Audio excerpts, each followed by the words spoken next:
That's Nick. And that's Joseph. And today we're here to talk about Barbarian.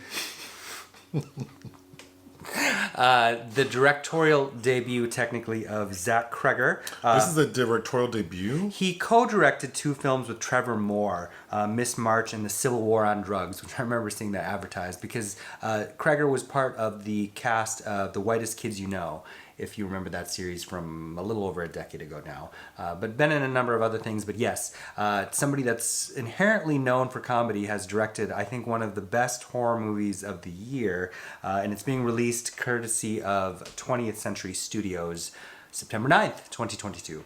So straight out the gate, you loved it. Yes.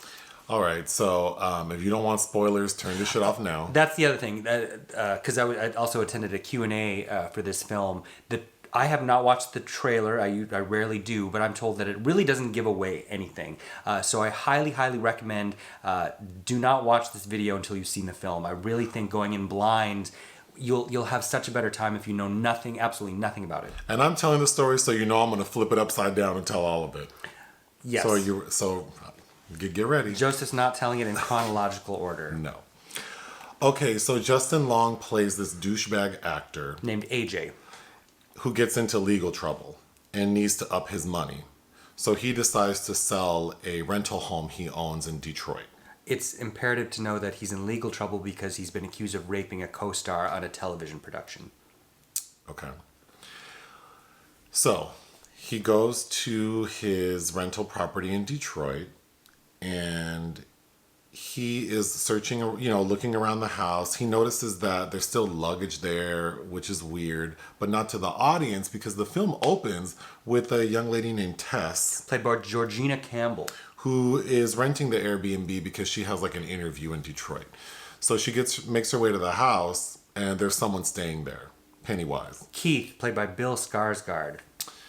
And to the audience, of course, it's weird because he's kind of being a little weird and we're assuming because it's a horror film that maybe he's going to do something to her, but he doesn't. What happens is downstairs, they discover that underneath this house is a secret passageway. Okay, so back in the 80s, this house was owned by a man who was on some Joseph Fritzl shit. Named Frank. Yeah, Fritzl was who I automatically thought of, but played by Richard Brake. Mm-hmm. So bringing women, like kidnapping women, taking them down there, raping them, getting them pregnant, raping the children, like they're his own children, which is important because, as we all know, that could create some genetic deformities. Okay, so of course the owner of the home, Justin Long, doesn't know that there's this subterranean network. And in that network, that old man is still living there. And one of his children, this woman who's like a mutant. Mm-hmm. She's really strong. She's down there living with him too. And she goes out at night. She goes out at night lurking for, I'm assuming, provisions. Okay. It's important to know that the house itself is a cute house that you'd want to rent. But it's in a terrible neighborhood. The Broadmoor neighborhood. Like everything around it looks like it's been hit with a bomb. Mm-hmm. So the Pennywise gets killed and the lady Tess is stuck down there. So then we flash forward a few weeks and that's when Justin Long shows up to check out his house. And he is so self-consumed and so concerned about selling this house that he goes down to the basement and these doors, like the secret doors that lead to this underground tunnel, they're there. They're open, but he's not noticing. He finally does. He's excited because he thinks it'll add to the square footage of the property. He can make more money, but he ends up getting sucked into this little world. He is able to escape. With the help of Tess, who escapes first. With the help of Tess. It is important to know that that man who's still living down there, he shoots and kills himself once he realizes that the police are going to come. So there's a gun, and Justin has taken this gun. They escape. He accidentally shoots Tess. They escape and go to this water tower. Where the homeless man named Andre is telling them assisting them. Telling them that this character who's called the mother, the mutant lady. She doesn't come over here at all. But guess who decides to make an appearance? Because she's treating Tess like that's her baby. Mm-hmm. So she goes after Tess because she wants her baby. Tess and Justin Long end up climbing this watchtower. And Justin Long is like, sorry to do this to you, girl.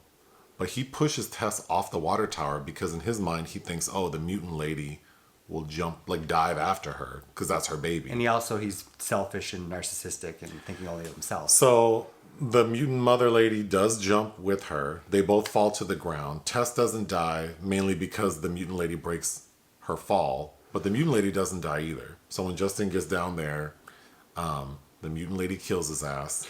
Popping out his eyeballs just like in Jeepers Creepers. And so she's there with Tess, like caressing Tess and trying to take her back to the house. And Tess is like, I'm not going back there. And while that mutant creature is petting her, Tess shoots and kills her at the end. As the Ronettes' Be My Baby plays over this end credits, which is the best use of that song since Scorsese opened Mean Streets with it, I think. I did not watch this movie.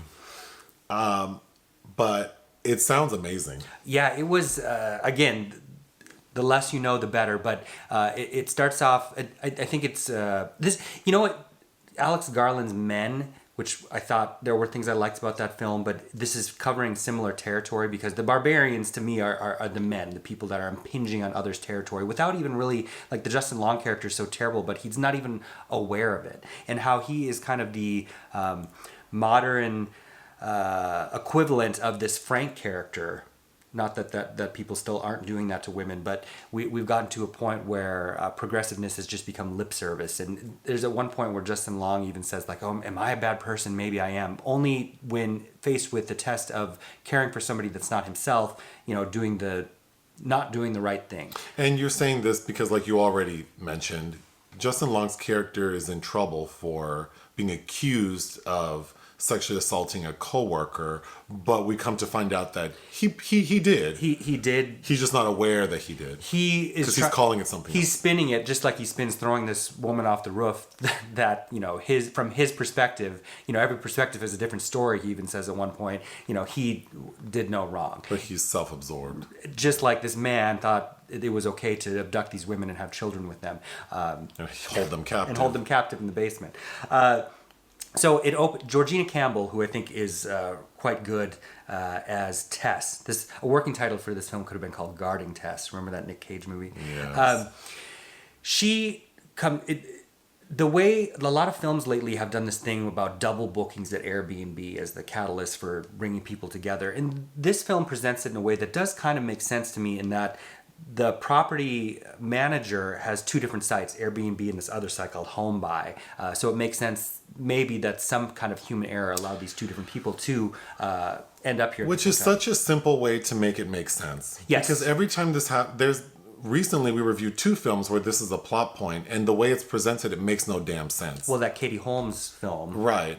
So in this film, it does make sense that they could double book this property. But what's interesting, the Katie Holmes film does this too, is the person that's already there is the male. And so you have a woman coming into this space occupied by a male, and she has to be convinced that he is okay. And they have a conversation, Keith and Tess, early on, where she's saying, if I was here first, there's no way in hell I would have let you in. I'm not crazy. But it's just weird how this gender divide allows for certain scenarios. Like she's baited to trust him, and it's played by Bill Skarsgård, who has this kind of energy of weirdness about him. And even though he's kind of sweet, and it almost starts off kind of like a romantic comedy because you get to see that these two people actually have some chemistry together.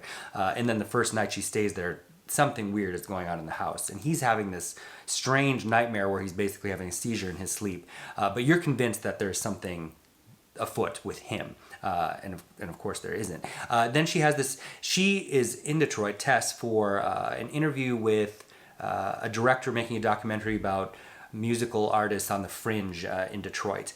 In a lot of other films set in Detroit, this is very reminiscent of Ryan Gosling's Lost River, and also Don't Breathe, and the sequel, Don't Breathe 2, of course, Detroit set films, and those have very similar neighborhoods to how this looks here.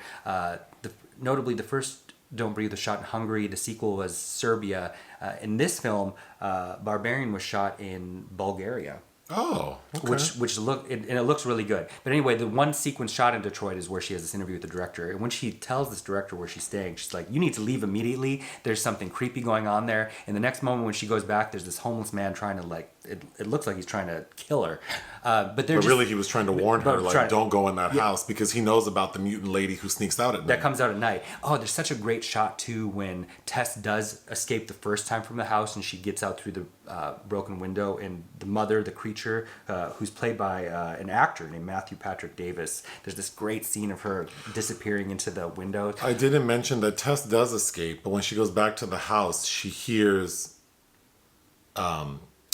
Skarsgård like calling for help, and she decides to go back down to help him. Yes, and again on this gender divide, how women are taught to be like we teach them to be overly helpful, and if you have a connection with them, the moral test that Tess she passes it. It's because she's a woman and because she's been conditioned to do the right thing, and none of the men in this film seem to really be able to do that. Anyway, but this is kind of doing what that Alex Garland film did in a much better way. At the Q&A, the director also mentioned that, unbeknownst to himself when he titled it, Barbarian is an anagram for Airbnb, which I thought was... There's another interesting coincidence about the address to the house. Something about that's the same year that the barbarians invaded Rome. Also, I can't remember if it's 426 or 406 AD. Also, there's a moment in the film where Tess's character says nope, like when she's contemplating going to a dark space. But then you said the director said that had talked with Jordan Peele about using that scene because he filmed it, I think, before Nope came out, and he's like, no, I love it, it's great. She does say Nope, but notably she overrides her instincts to help Bill Skarsgård because she can hear him screaming from downstairs. And then of course she does it again for Justin Long, both men who kind of, her help kind of screws her over. It reminded me of a lot of other films too, like People Under the Stairs, which is people hiding in the bowels of a house, that I quite like. I don't know, I feel like this is the kind of film you could really go on and on about. There's a scene where Tess the first time she escapes, gets a hold of two police officers who don't believe her. Because at that point she's been in the house for weeks, so she looks crazy as hell. Yes. So they assume she's like an unhoused person living in this bad area. Right, and she has no identification. She does bring them to the house, and she's like, somebody's down there and that she's going to be murdered, and they think that she's the one that committed the crime. They dismiss her. And it's a black and a white cop, which I think the dynamic there is interesting, talking to this black woman that they completely dismiss. Granted, they're getting calls like shots fired here, blah, blah, blah. They don't want to deal with it. And then the character of the mother, I think, is fascinating too. And that moment where she gets shot at the end is kind of touching because this person jumped over a building to save this woman. And come to find the only kind of information to the outside world she'd been exposed to is this tape that this man stole in the 80s about parenting and how to touch your baby. And that's... You did mention one weak spot. So the mutant lady mother is very thin, but then she seems to have superhuman strength because at a point she does kill the homeless man who was trying to warn Tess by ripping his arm off and beating him with it. Yes. So... And surviving the fall on the concrete and a lot of other So she's supposed to have like supernatural... qualities. I don't mind that so much, I guess. Okay. But yeah, I don't know. I just I think Justin Long is very funny in this. The scene where he's measuring all the new square footage he's found is a pretty good scene, and just how this person is so oblivious to the destruction he wreaks everywhere. Isn't that crazy how people do that? I don't know what you're referencing for that, but I don't know. I just. I was so surprised at how good this film was, and again, knowing nothing about it. Notably, it also you can have a Justin Long double feature. It opens the same day as a vampire film directed by Neil LaBute. He stars in Cult House of Shadows. Okay, what would you give it? 4 out of 5. Anything else? I'm sure there's. I'll kick myself for missing something, but that I wanted to talk about, but no. All that matters is you loved it. Hit the thanks button. Listen to our podcast. Bye.